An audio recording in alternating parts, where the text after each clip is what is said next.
Tributo rosa, né? Então é um tributo novo. É mais alguma coisa nova que a gente tem que pagar, dentre vários tributos que a gente já tem que pagar. Eu trouxe uma informação aqui, que foi uma pesquisa feita pela Escola Superior de Propaganda e Marketing, ESPM, mostrou que as mulheres pagam em média 12,3% a mais os produtos idênticos àqueles direcionados ao público masculino. A diferença salarial entre a mulher e o homem fica de 20%. 20,7%. Entre a mulher negra e o homem, esse percentual de desigualdade sobe para 49,75%. Bem, dentro desse tema, né, Pink Tax, a gente vai ver a questão da fisiologia feminina. Então a gente vai ver na parte da tributação aqui no Brasil.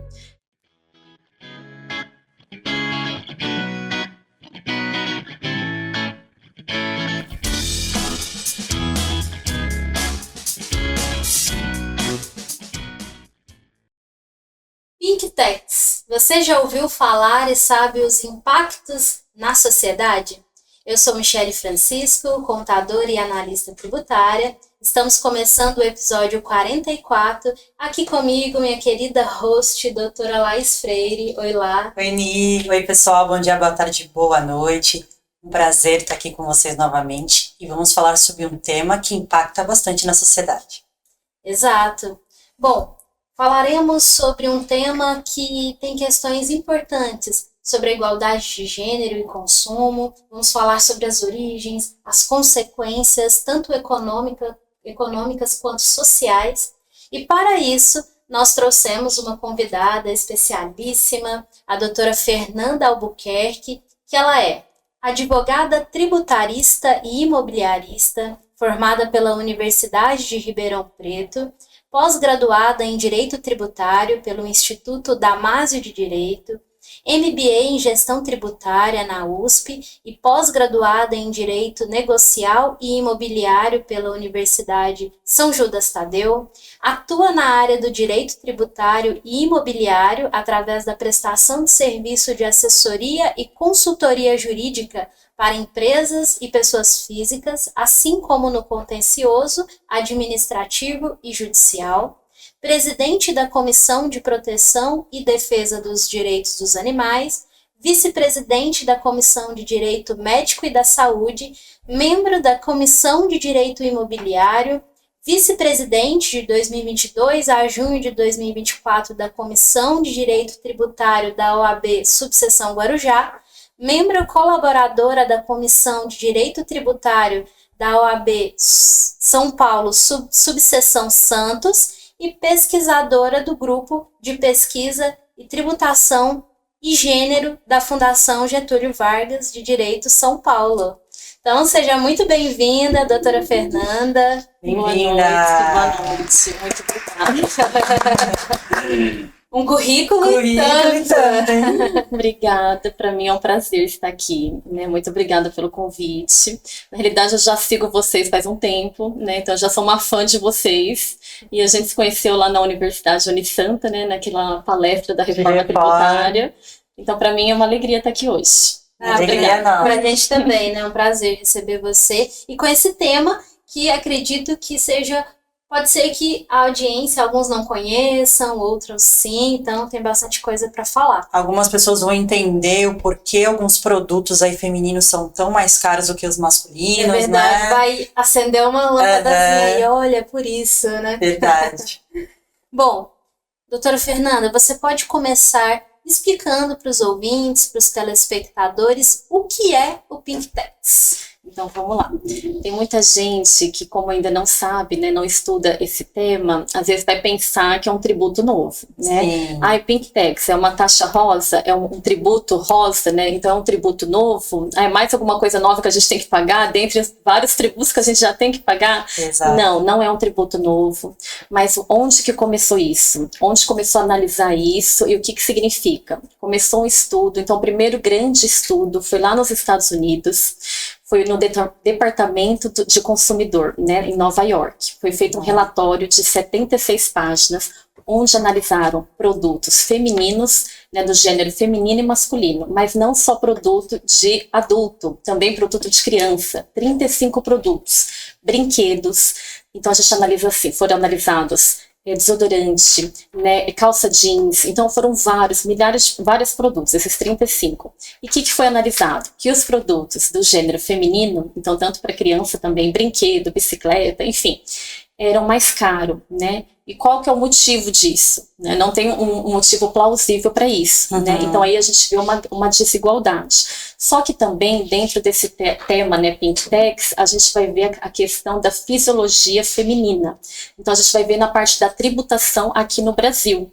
A gente vai ver a questão da tabela TIP, a gente vai ver a tributação no caso do anticoncepcional, da tributação de 30%, o DIU 30%, preservativo masculino 18%. Então aí a gente vê uma desigualdade. E o que a gente vai analisar também? Que as mulheres atualmente, isso é uma pesquisa mundial, elas ganham 20% no mesmo trabalho, né? Então na mesma categoria profissional, ganha 20% a menos que o homem. Então o que a gente pode analisar aí? A gente pega aqui o homem e a mulher, aqui não coloca no mesmo patamar. Se na questão da tributação do consumo, ela já consome mais produtos, né, do que o homem, e no caso ela ganha menos no mesmo trabalho, então aí você tem uma dupla desigualdade. Sim, você coloca aqui, na tributação ela já vai para baixo, não ganha a mesma coisa, já vai para baixo. Então olha a grande desigualdade. Então aí nós temos duas grandes coisas para analisar. Aí a questão do princípio da igualdade, né? A gente fere o princípio da igualdade e fere o princípio da isonomia, sim, né? E a questão que eu falei da questão do 30% anticoncepcional e do preservativo masculino 18%, a questão também do princípio da essencialidade, né? E da seletividade. Por que os produtos femininos não são considerados como essenciais? Né? Por que isso? Né? Então a gente analisa, o que a gente analisa no grupo, que depois eu vou explicar um pouquinho sobre o grupo, os vieses implícitos dentro da tributação e os vieses explícitos. Então no caso aí que a gente está falando do 30%, são vieses explícitos, mas tem situações, que eu vou entrar depois na parte da raça, tem situações que são vieses implícitos, são situações que a gente analisa implicitamente. Muito bom. Eu até trouxe uma informação aqui, que foi uma pesquisa feita pela Escola Superior de Propaganda e Marketing, ESPM, mostrou que as mulheres pagam em média 12,3% a mais dos produtos idênticos àqueles direcionados ao público masculino, e isso não acontece apenas no Brasil, assim como você explicou que esse estudo se iniciou nos Estados Unidos. Também fizeram na Alemanha, na França, em vários outros países, mas o grande estudo foi realmente lá em 2015 nos Estados Unidos. E aí vai de encontro com a minha pergunta. Essa desigualdade é somente no gênero? Não. E aí agora a gente vai falar parte um pouco da tributação do consumo, que com certeza vocês analisam isso também, né, como tributaristas, estudam isso, e a gente vê muito se falar nisso. Que os países mais desenvolvidos se tributa muito o patrimônio e a renda, né? E os menos, os que estão aí encaminhando, né, para o desenvolvimento. Eu não gosto de falar sobre desenvolvido, né? Eu gosto de falar caminhando para o desenvolvimento. A gente tem uma alta carga tributária aqui no consumo. E antes a gente só analisava a questão, para quem pesa mais, né, a alta carga tributária no consumo? Para a classe C, para a classe D, para a classe mais pobre. Mas os estudos mostram, os estudos indicam, e vários artigos científicos, livros publicados, que essa tributação pesa mais para as mulheres. E além disso, agora entrando na parte da raça, para as mulheres negras. Aí tem uma pesquisa da Oxfam, que eu vou até comentar aqui, que ela foi feita num artigo científico pela doutora Maria Angélica. Na realidade, ela tem 4 artigos científicos, né? E um deles chama Princípios Tributários e a Questão Racial. E nessa pesquisa ela fala assim, ela demonstra que são os negros e os pobres que suportam a maior carga tributária do país. Dentre estes, a mulher negra se destaca como a mais impingida pela tributação. Tais dados não podem ser deixados à margem quando se pretende retratar o sistema tributário nacional. Tal sistema, ao incidir dessa forma sobre a vida de seus cidadãos contribuintes, não é neutro e tão pouco justo, né? Então aqui você vê que não usa neutralidade tributária. Aí tem uma pesquisa da Receita Federal que demonstra, né, que foi tendo mais questão de arrecadação nos impostos indiretos, então na tributação do consumo. Então quando você tem uma maior tributação no consumo, quem consome mais? são, no caso, as mulheres, vários produtos. E quem ganha menos são as mulheres, aí você tem a conclusão que a mulher negra suporta maior carga tributária no consumo e tem a menor renda. Então, a gente, dentro desses trabalhos, a gente vê não só a questão do gênero feminino, mas a questão da raça também. E nesse trabalho, tanto a doutora Flávia como a doutora Luísa, então tem várias tributaristas. E a doutora Flávia, eu trouxe ela na Comissão de Direito Tributário da OAB para fazer uma palestra. E ela trouxe um gráfico, e nesse gráfico ela demonstra a tributação do consumo. E as mulheres negras, elas estão lá em cima, como a maior parte, né, da tributação, elas que estão ali pesam mais para elas. E esse mesmo gráfico, a doutora Luísa traz também esses dias, numa apresentação na USP, esse gráfico. Então, são vários estudos de vários tributaristas, porque às vezes a pessoa fala assim, nossa, mas o que ela está falando, será que procede mesmo? São estudos, são dados, são análises, né? E antes da gente estudar sobre isso, a gente não tem noção, né? A gente só analisa que realmente a maior parte da tributação no Brasil é no consumo. Depois que a gente vai estudando, a gente vai analisando. É pior ainda, porque a desigualdade é na questão da questão do gênero e na questão da raça.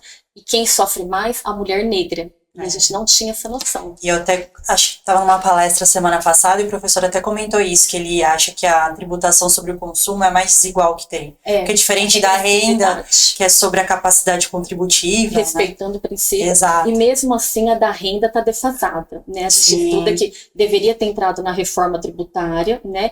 Tem o princípio da progressividade, mas deveria continuar, né, a progressividade. E a faixa de isenção, deveria ampliar a faixa de isenção, que não ampliaram até hoje. Eles falam que vão entrar na pauta nesse ano ainda, o governo, né, mas a gente não sabe. Deveria ter entrado nessa reforma e não entrou. Mas esperamos que ainda esse ano seja, caso não seja, que seja o ano que vem, enfim, que seja o mais breve possível, né, porque realmente quem sofre mais, né, são os que menos ganham. Enquanto muitas pessoas não analisam dessa forma, né, dados, estudos, né, e acham que quem suporta a maior carga tributária são as pessoas que ganham mais, né, e essa questão da desigualdade, depois eu vou falar numa outras análises aí, que a gente estuda desde a época da escola, né, que o Brasil é um país continental, que o Brasil é um país desigual, que o Brasil tem uma grande concentração de renda, que a maior parte da população ganha pouco, né, e só que a gente não analisa a parte da tributação. E uma coisa que eu lembro muito é uma professora que é a mãe da Flávia, que ela chama professora Betina, né, vocês, né, devem conhecer uma grande tributarista. Ela falou o seguinte num curso que eu fiz de planejamento tributário há uns 3 anos atrás, um curso online do IBPT, que é uma grande instituição. Ela falou assim, o sistema tributário é um grande meio, né, da gente diminuir a desigualdade social, é um grande meio de justiça fiscal. Se a gente respeitasse todos os princípios constitucionais, só que a gente não respeita, né? Então, assim, um lado a gente coloca ali como a questão da seletividade, ali da tabela TIP, na questão do IPI, e outras coisas a gente não usa, outros produtos essenciais que deveriam ser considerados como essenciais. Então, se a gente respeitasse realmente todos os princípios constitucionais, deveria sim, não acabaria com a desigualdade, mas diminuiria de forma constante a desigualdade no país. O MTE, que é o Ministério de Trabalho e Emprego, ele trouxe justamente esse dado, agora na pesquisa feita em setembro, onde você comentou que a diferença salarial entre a mulher e o homem fica de 20%, 20,7%. Entre a mulher negra e o homem, esse percentual de desigualdade sobe para 49,75%. Falando de quase 50% de diferença salarial para uma mesma função.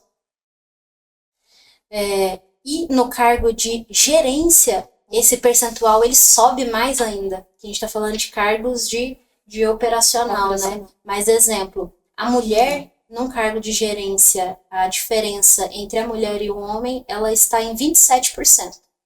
E o que eu também achei interessante nesse dado é que, em março, esse percentual de 20,7%, ele estava em 19,4%. Aumentou de março agora para setembro, ao invés de diminuir. Então, assim, isso mostra o quanto é importante as pessoas estarem mais conscientizadas para ver se a gente consegue, né? A Fernanda vai explicar como, né, é possível a gente contribuir para que essa diferença diminua, né? Visto que, como a Fernanda diz, vai muito de uma diferença mercadológica, né? Não necessariamente tributária. Exatamente. Você falando desses dados, eu acabei de lembrar de um dado que eu queria trazer, e tá aqui, né, para eu não esquecer, da questão da quantidade, da questão da população, né, brasileira, do censo. Esse aqui é de 2022, então agora deve ter muito mais. 51,5% a mais de mulheres no Brasil do que o homem. Isso dá 6 milhões. Então, você vê, no Brasil tem mais mulheres do que homens, e a parte de chefe de família, elas são as maiores chefes de família, mães solos, e a maior parte mulheres negras, e a maior parte da tributação no consumo. Então, são elas que pagam a maior parte dos tributos, enquanto muitos acham que é o contrário, né? Eu pago o imposto de renda. Sim, você paga, mas a maior parte, quem está mais encarregado, que está pagando mais, realmente são essas pessoas. Fernanda, e como você descobriu esse tema? O que te levou a pesquisar e Então, estudar eu lembro sobre que eu já isso? tinha visto, e é porque a gente vê muitos artigos, né? Vocês também seguem muitas páginas, aquela coisa, a gente sempre está seguindo várias pessoas da área tributária. Mas tem uma professora que eu sigo, que justamente ela é a coordenadora, né, desse núcleo, que chama Tatiana Psitelli. Ela é doutora, né, pela USP, ela é professora na FGV.